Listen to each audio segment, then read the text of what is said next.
नमस्कार, एक न्यूज 24 देख रहे हैं। यहाँ पर मैं हूं आप सब ब्यूटी। आज आपको बता दें कि एनडीए की अहम बैठक को लेकर सियासी गलियारों में काफी चर्चाएं हो रही है। पिछले कई दिनों से ऐसे कयासे लगाए जा रहे थे कि इस बैठक में कई महत्वपूर्ण बिंदुओं पर मुद्दों पर मंथन हो सकता है। इसी बीच बैठक से पहले पूर्व मुख्यमंत्री नीतीश कुमार अचानक अस्वस्थ नजर आए, जिससे राजनीतिक हलकों में हलचल तेज थी कि वो शायद एनडीए की बैठक में वो नदारद दिखेंगे। हालांकि इसके बावजूद भी उन्होंने एनडीए की बैठक में पहुंचकर अपनी मौजूदगी दर्ज कराई। अब सवाल उठ रहा है कि आखिर इस बैठक में किन मुद्दों पर चर्चा हुई और पूर्व मुख्यमंत्री की मौजूदगी को किस नजरिए से देखा जा रहा है। आज इन्हीं सारी मुद्दों पर बात करेंगे अपने सहयोगियों से। तो स्वाति, जिस तरह से नीतीश कुमार जी का तबीयत खराब था, पूर्व मुख्यमंत्री है हमारे, इसके बावजूद भी वो बैठक में शामिल हुए, तो इसको कैसे देखती हैं आप? ब्यूटी, नीतीश कुमार जो कि बिहार के पूर्व सीएम रह चुके हैं और जदयू के राष्ट्रीय अध्यक्ष हैं और राज्यसभा सांसद भी हैं। ऐसे में जो उनकी मौजूदगी थी वो काफी अहम थी और पहले खबर आई अचानक कि नीतीश कुमार की तबीयत बिगड़ गई है और ये कयास लगाया जा रहा था कि शायद वो बैठक में शामिल नहीं होंगे। लेकिन एनडीए में जो 5 प्रमुख घटक दल हैं और उनमें से जो सबसे ज्यादा प्रमुख दल है वो है जदयू, और ऐसे में अगर नीतीश कुमार इस बैठक में शामिल नहीं होते तो ये शायद ही ये संभव हो पाता कि जो तमाम मुद्दे इस वक्त जब से एनडीए की सरकार बिहार में आई है और जिस तरीके से सम्राट चौधरी की जमकर आलोचना हो रही है, एक तरफ जो बिहार की जनता है वो सम्राट चौधरी, सिर्फ विपक्ष ही नहीं बल्कि बिहार की जनता भी सम्राट चौधरी के कामकाज पर लगातार सवाल उठा रही है, और एक तो वही दूसरी तरफ नीतीश कुमार को ये देखा जा रहा है कि वो आए दिन जिस तरीके से वो सक्रिय नजर आ रहे हैं, चाहे बिहार की राजनीति हो या अपने पार्टी के विस्तार को लेकर। ऐसे में नीतीश कुमार का इस बैठक में शामिल होना बेहद महत्वपूर्ण था और फिर खबर आई कि नीतीश कुमार इस बैठक में शामिल हुए। अभी बैठक चल भी रही है और जब निष्कर्ष निकलकर सामने आएगा तो ये भी देखना दिलचस्प होगा कि नीतीश कुमार की क्या भूमिका रही। लेकिन स्वाति, एक सवाल उठता है कि जिस तरह से नीतीश कुमार की तबियत खराब हुई तो एक कयासे लगाए जा रहे, मतलब सूत्रों के हवाले से पता चला है कि तबियत बिगड़ी नहीं, तबियत बिगाड़ी गई है। ये भी मतलब पीछे से बात आ रही है कि आखिर अचानक से एनडीए की बैठक में जहां वो शामिल होने वाले थे, लेकिन किसी ने मतलब तबियत बिगाड़ी, या हो सकता है वो शामिल ना हो पाए। इसके पीछे भी कुछ देखिए, अफवाह तो चलते ही रहता है। जो सियासी गलियारों में जो हल्के रहती है नेता को लेकर कई तरह के कयास लगाए जाते हैं। अगर नीतीश कुमार को बैठक में शामिल नहीं होना होता तो तबियत खराब होने के बावजूद वो इस बैठक में शामिल नहीं होते, और उनकी तबियत किसी ने बिगाड़ी नहीं थी। अचानक उन्हें महसूस हुआ, वो असहज महसूस किया, जिसके बाद डॉक्टर की टीम गई, उनकी जांच हुई और फिर उन्हें रेस्ट करने के लिए कहा गया। लेकिन इसके बावजूद पूर्व सीएम इस बैठक में शामिल हुआ, क्योंकि नीतीश कुमार को भी इतना तो पता ही है, बिहार में वो 20 साल तक शासन किए हैं और ऐसे में ये जो मीटिंग है वो कितना अहम है, क्योंकि इन दिनों बिहार में जो चल रहा है, जिस तरीके से आपराधिक मामले लगातार बढ़ रहे हैं, जो ग्राफ है वो बढ़ता जा रहा है, सम्राट चौधरी के सरकार पर सवाल उठ रहे हैं। ऐसे में ये जो बैठक का इंपॉर्टेंस है वो नीतीश कुमार से बेहतर कोई नहीं जानता है। कहा जा रहा है कि इस जो बैठक हुई है खास करके भरत तिवारी के मुद्दे को लेकर, खास करके इसी मुद्दे पे बात करने के लिए चर्चाएं, जो भी बिहार में आपराधिक घटनाएं हो रही, उन्हीं सारी मुद्दों पर बात होगी। तो क्या लगता है नंदन जी आपको?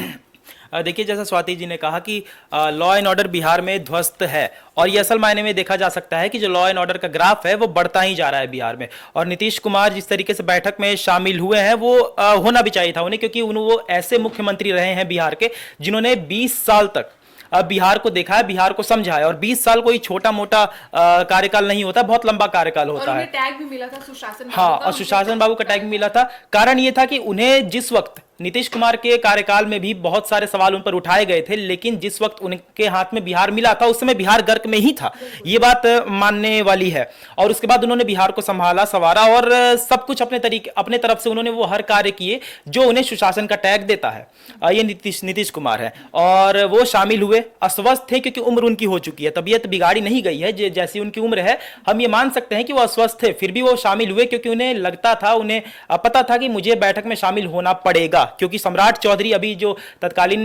मुख्यमंत्री हैं बिहार के, उनके ऊपर भी बिहार की जनता सवाल लगातार उठा रही है। बिहार के जो ध्वस्त लॉ एंड ऑर्डर हैं वो सवाल उठा रहे हैं। आपने भरत तिवारी का जिक्र किया, देखिए ये एक ऐसा मामला हो चुका है जो इतिहास के पन्नों में अब दर्ज हो चुका है पहले से, कि भरत तिवारी का जो 17 जून को एनकाउंटर किया गया था वो कैसा एनकाउंटर था, फेक था या फिर कुछ भी था, वो आने वाले समय में हमें पता चलेगा।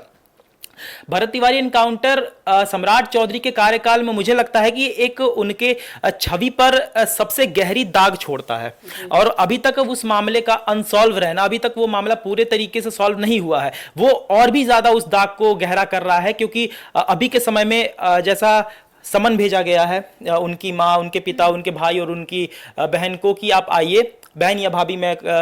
कंफ्यूज हूँ उसमें, उनके परिजनों हाँ, कि आप आइए और आकर आपसे पूछताछ की जाएगी। और अभी भी वो सिलसिला लगातार चला जा रहा है। तो जब तक ये सिलसिला चलेगा तब तक तो उनके जो सरकार है, जो बिहार में एनडीए सरकार है, उस पर सवाल उठेगी ही उठेगी।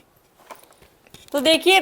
जो भी मुद्दों पर बैठक हुई, जो भी मुद्दों पर चर्चाएं हुई, इन मुद्दों पर एक मुद्दा और भी है जो आने वाले आगामी चुनाव, जो विधानसभा चुनाव को लेकर, इसको लेकर काफी चर्चाएं हैं। स्वाति जी, ब्यूटी, इस बैठक को लेकर ये भी कयास लगाया जा रहा है कि इस बैठक में जो इस वक्त का दो सबसे अहम मुद्दा है, एक है बांकीपुर विधानसभा पे जो सीट पर जो उपचुनाव होने वाला है वो, और दूसरा है भरत तिवारी का फेक एनकाउंटर, जो अब तक उसको फेक ही माना जा रहा है, क्योंकि जिस तरीके से पुलिस ने वहां पे लापरवाही बरती और उसके बाद बिहार की सियासत लगातार गर्माती चली गई, विपक्ष के तमाम नेता इस पर सवाल उठा रहे हैं और ये देश स्तर का मुद्दा बना। तो इस तरीके से इस बैठक का दो सबसे अहम मुद्दा है, और इन दोनों मुद्दा पे, और साथ ही ये भी कहा जा रहा है कि सरकार का 100 दिनों का कार्यकाल समाप्त हुआ है, तो एक फीडबैक भी सरकार लेगी। अपने जो 5 घटक दल हैं वो सभी के प्रमुख इस बैठक में शामिल हो रहे हैं, चाहे वो जदयू हो, बीजेपी हो, लोक जनशक्ति पार्टी रामविलास हो, हम हो, या उपेंद्र कुशवाहा की पार्टी,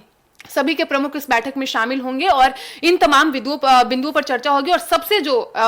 खास बिंदु है वो वही है, सबसे पहला और मुख्य, भरत तिवारी का जो एनकाउंटर हुआ, जिस तरीके से उस पर सियासत हुई, सरकार पे कई तरह के गंभीर आरोप लगे। सम्राट चौधरी ने खुद इस पर पहले बयान दिया था, फिर उन्होंने अपने बयान में आके फिर कवर अप किया, फिर उन्होंने कहा, लेकिन जिस तरीके से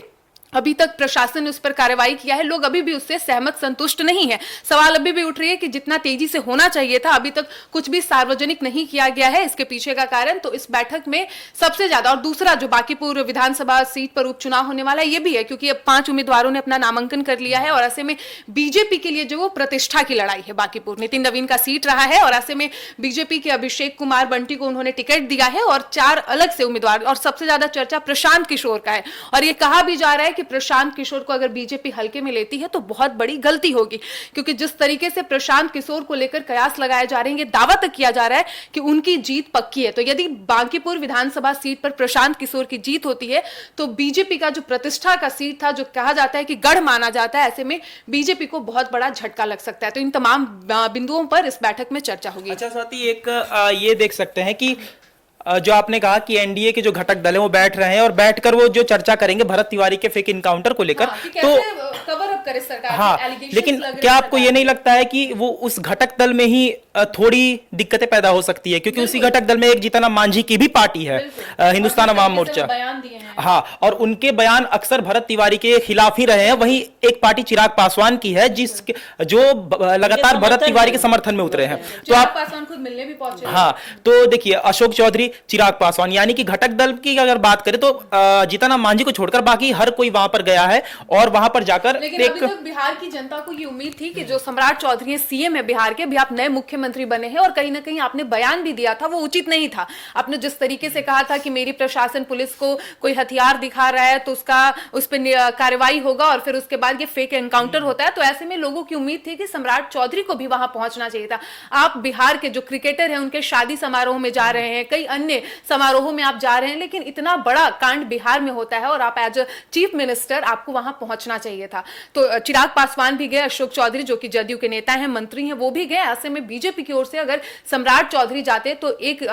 लोगों का नजरिया बदलता कि शायद सम्राट चौधरी ने उनके हाथों से जो भी गलती हुई, जो बयान उन्होंने दिया, शायद वो कवर अप करने वहां पहुंचे, लेकिन इसके बावजूद सीएम नहीं गए। इसका कारण क्या हो सकता है कि हर कोई वहां जाकर रुक कर रहा है, हर जितने मंत्री हैं, जो विधायक है, वहां पर जा रहे हैं और जाकर, चाहे वहां के जो विधायक है राकेश ओझा, वो भी वहां पर गए, हर कोई वहां पर गया, लेकिन सम्राट चौधरी अभी तक वहां पर नहीं गए हैं। हाँ, पीएम का सॉरी माफ कीजिएगा, सीएम का इतना बिजी शेड्यूल नहीं है कि उनके पास आधे घंटे का वक्त नहीं है कि आप जाके जो आपका प्रशासन जो लापरवाही किया, जो गलती किया, और ये छोटा मोटा नहीं है, किसी का हत्या करना बहुत छोटी वजह नहीं है, आपको बिल्कुल जाना चाहिए था। और यही वजह है कि लोग नीतीश कुमार को आज भी भूल नहीं पाते, क्योंकि नीतीश कुमार ने जो काम किया बिहार में, और खास करके उन्हें जो प्रशासन बाबू का टैग मिला, उनके कार्यों को लेकर मिला, जिस तरीके से उन्होंने प्रशासन में बड़ा बदलाव किया था, और जैसे ही उनकी सरकार गई वो उन्होंने कुर्सी छोड़ी। हालांकि नीतीश कुमार को लेकर लोगों की अब भी उम्मीद है कि सम्राट चौधरी के लिए मुश्किल होगा नीतीश कुमार को कंपीट करना, क्योंकि उन्होंने जो छवि और छाप छोड़ी है बिहार में, वो इतना इजीली सम्राट चौधरी उसको बना नहीं पाएंगे। और जिस तरीके से अभी 100 दिन का जो सरकार का कार्यकाल हुआ है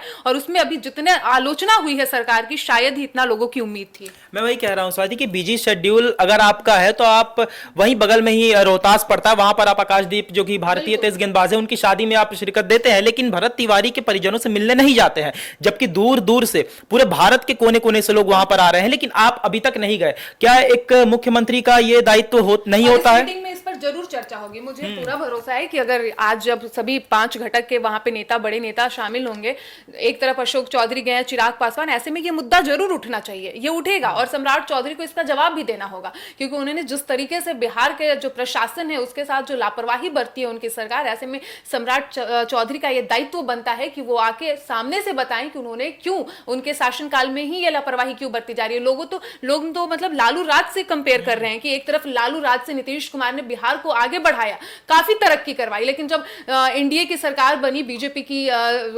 ये सत्ता आई बिहार में, बीजेपी की ओर से सम्राट चौधरी को सीएम बनाया गया, तो सम्राट चौधरी कहीं ना कहीं उत्तर प्रदेश का जो योगी आदित्यनाथ का जो स्टाइल है काम करने का, एनकाउंटर, तो उन्होंने उसको कॉपी करने की कोशिश की, लेकिन हालांकि उसमें सम्राट चौधरी पूरी तरह फेल है। ये एक सवाल ये भी उठता है कि लगभग देखा जाए तो 1 महीना होने को है, 7 दिन में 1 महीना इस इनकाउंटर को हो जाएगा, लेकिन क्या अब तक अगर कोई फैसला होना था तो अब तक हो सकता था, क्योंकि सामने हम देख सकते हैं कि वो भरत तिवारी लाइव आ रहे हैं, वहां के जो लोग हैं वो कह रहे हैं, पोस्टमार्टम रिपोर्ट में तक पता चला है कि 5 गोलियां लगी थी और निकाली नहीं गई थी। हाँ,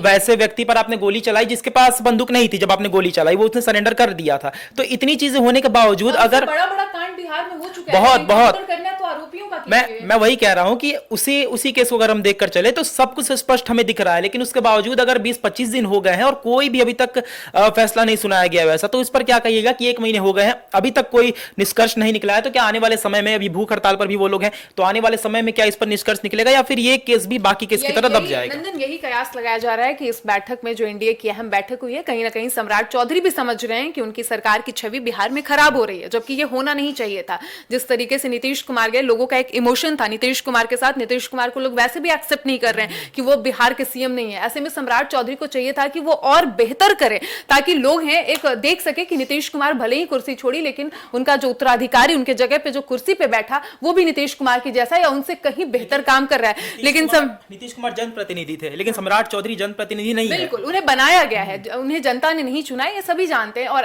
इसीलिए ये सवाल ज्यादा उठ रहा है। और इस बैठक में यही कयास लगाया जा रहा है कि यही मुद्दा, भरत तिवारी का एनकाउंटर ही सबसे अहम मुद्दा होगा, और इसी पे जितने सहयोगी दल इस बैठक में शामिल होंगे वो इस पर चर्चा करेंगे, और कहां सरकार की कमी रही, कहां सरकार फेल हो रही है, इन तमाम मुद्दों पर चर्चा होगी। और फाइनल जब बैठक खत्म होगी तो जो फाइनल इसका निष्कर्ष, जो सॉल्यूशन है, वो बाहर निकल कर आएगा कि क्या रहा। तो देखिए यार, तुम लोग क्या करते नहीं, कुछ हंसोगे।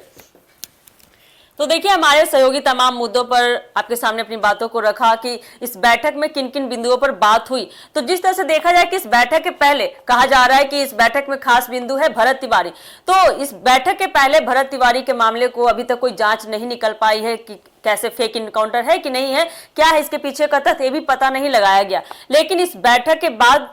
देखिए क्या निकल कर आता है, निष्कर्ष क्या निकल कर आता है, किन किन बिंदुओं पर बातें हुई, किन किन मुद्दों पर बात हुई, और भरत तिवारी मामले में क्या निष्कर्ष निकलता है इस एनडीए की बैठक में, ये देखना काफी दिलचस्प होने वाला है। फिलहाल के लिए इस खबर में इतना ही, दीजिएगा इजाजत, धन्यवाद।